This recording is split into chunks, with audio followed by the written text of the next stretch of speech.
Itu yang pimpin doa ya, Bang? Apa? Raja Ihutan. Raja Ihutan. Iya, Pak. Oh, yang pimpin dua Raja Partongo. Raja Partongo. Ya. Tapi tokohnya itu ada pimpinan itu. Iya, pimpinannya Raja Ihutan. Raja Ihutan. Ya. Pimpin doa beda lagi. Ya, pimpin dua Raja Partongo.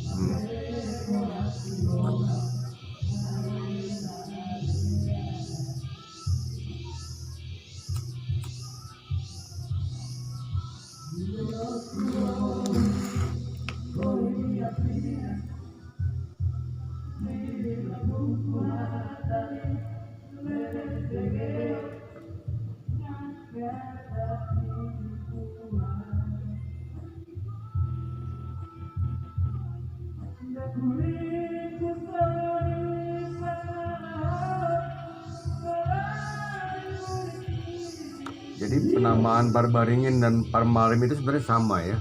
Sama. Malim. Ya. Apa?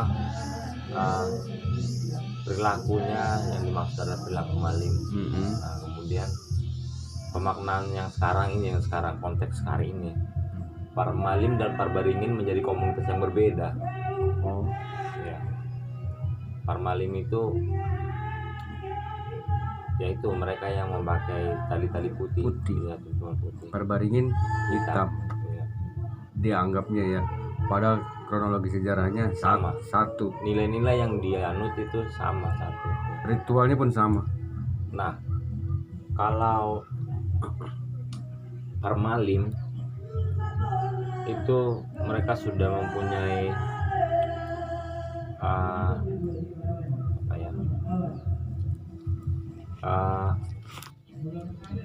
sistematika ritualnya sudah ada. Nah, kalau di Parbaringin masih menghayati sahala yang tidak berhenti tadi, utusan-utusan mula jadi yang tidak berhenti tadi. Kalau Parmalim masuk tuh gini,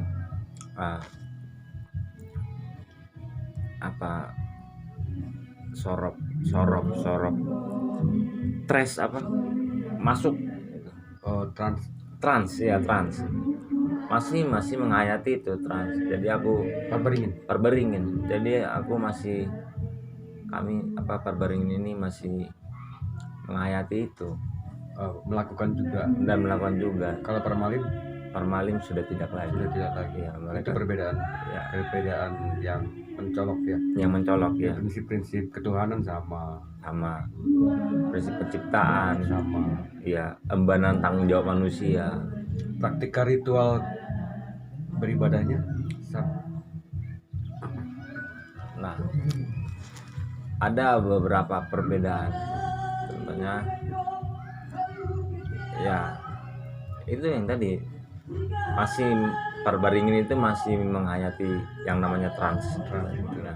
Kalau bahasa Batak itu dengan sorok. Ya. Kalau apalagi Parmalim tidak lagi. Terus yang paling mencolok lagi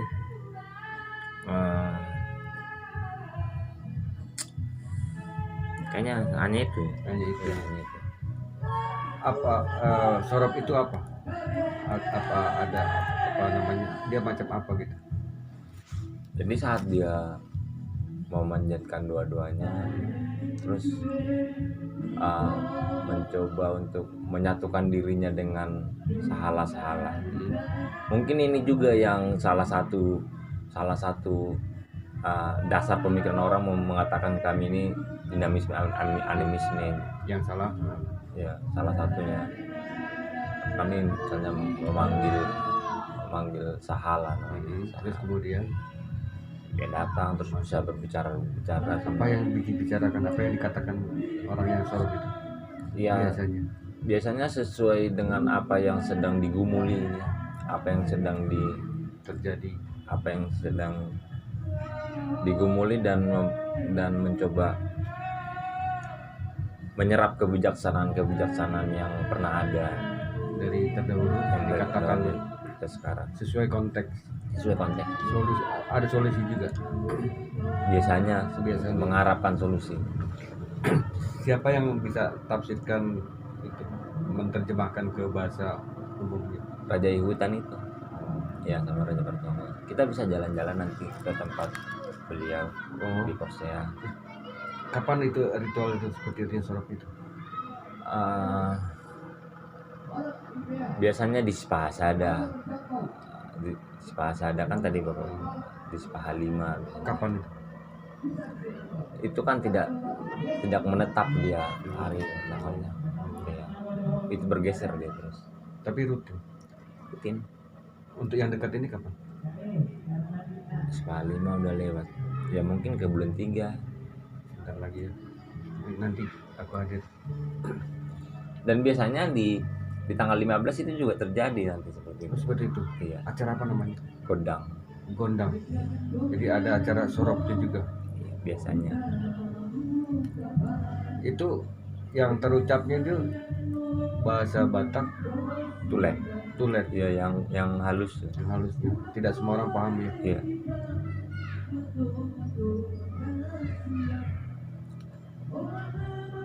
Bahkan orang Batak sendiri pun kadang tidak paham.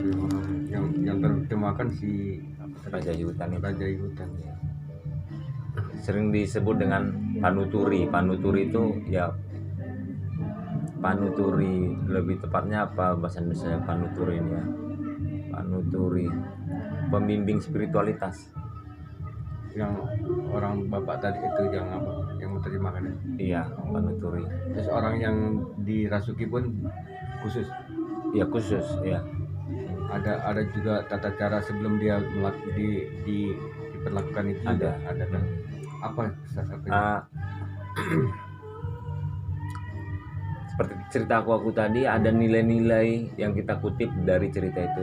Biasanya nilai-nilai itu yang diambil, contohnya dia bersiri. Harus bersiri. Contohnya satu praktiknya dia bersiri, terus Orang yang rutin terdahulunya sebelum ritual itu harus sudah lakukan bersiri kan? iya, Bukan saat dia akan lakukan bersiri, enggak kan? selain dia sudah membudayakan bersiri, dalam ritual itu pun dia juga harus bersiri. Laki-laki, perempuan? Laki-laki dan perempuan. Oh, banyak orang. Ya aku lah contohnya yang harus menerima apa sahala itu ya. Aku nggak tahu dalam bahasa Indonesia sahala ini lebih tepatnya apa. Sahala ini ya roh yang berwujud pemikiran, roh yang sudah terwujud dalam pemikiran, dan pemikiran ini turun temurun. Itulah yang dibilang salah. Jadi sahala niupung nami sisi emang raja, aku mau mencoba berintegritas bersama dengan raja itu, maka dibuatlah ritual yang seperti itu. Nah, orang yang akan melakukan itu ada persyaratan. Satu, bersiri. Bersiri. Terus kemudian kalau misalnya dia mau memanggil, bukan memanggil lah, apa namanya, mengundang atau apa namanya itu pada konteks raja itu hidup, dia selalu mempunyai pisau, maka harus ada pisau juga. Pisau. Satu kebiasaan yang pada umumnya dibuat kaum Batak itu adalah pembakar kemenyan sebagai wangi-wangian yang akan dipersembahkan. Maka di rumah selalu ada kemenyan, sirih, daun sirih, terus pisau, telur, yang seperti itu, beras, yang pada waktu itu memang mempunyai nilai berhubungan dengan mulai jadinya bulan itu. Biasanya yang di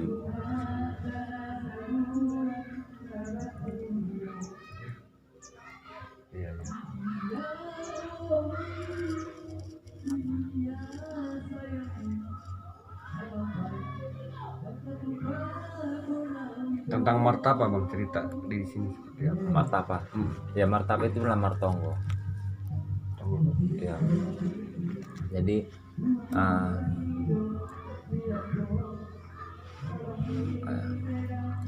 selain dia pergi ke puncak gunung atau subuh atau ke gua atau ke alam raya atau ke bumi, sekarang ini sudah diperbarui, dia sudah bisa di kamar, di ruangan, di rumah gitu kan.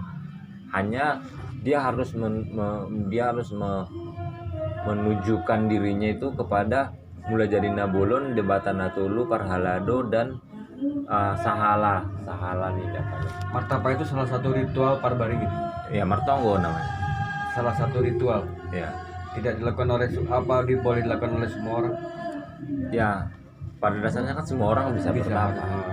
Tapi yang membudayakan itu salah satu komunitas adalah Parbaringin, Parmalim, Ugamo Bangsa Batak ada juga.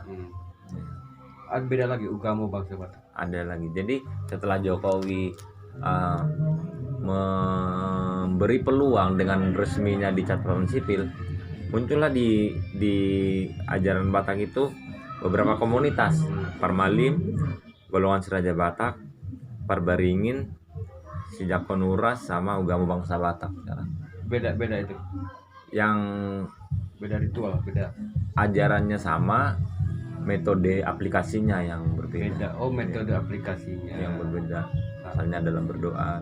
Kembali ke Martapa itu Bang, cerita. Martapa di Parbaringin. Martapa itu kan seperti kontemplasi kan.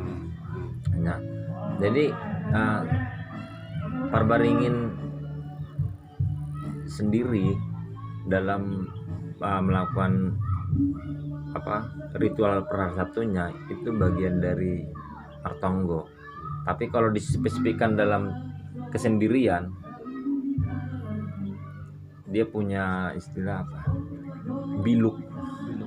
Biluk itu sebuah ruang doa untuk mengganti goa yang akan memunculkan tafsiran masyarakat. Wah, kan animisme kan.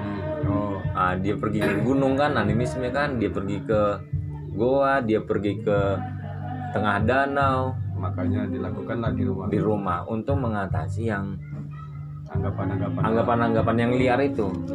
Maka sekarang diaminkanlah kita menyendiri di rumah.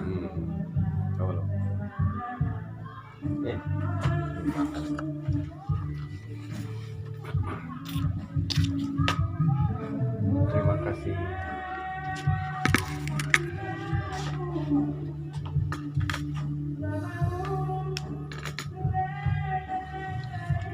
Ramangan, Pak.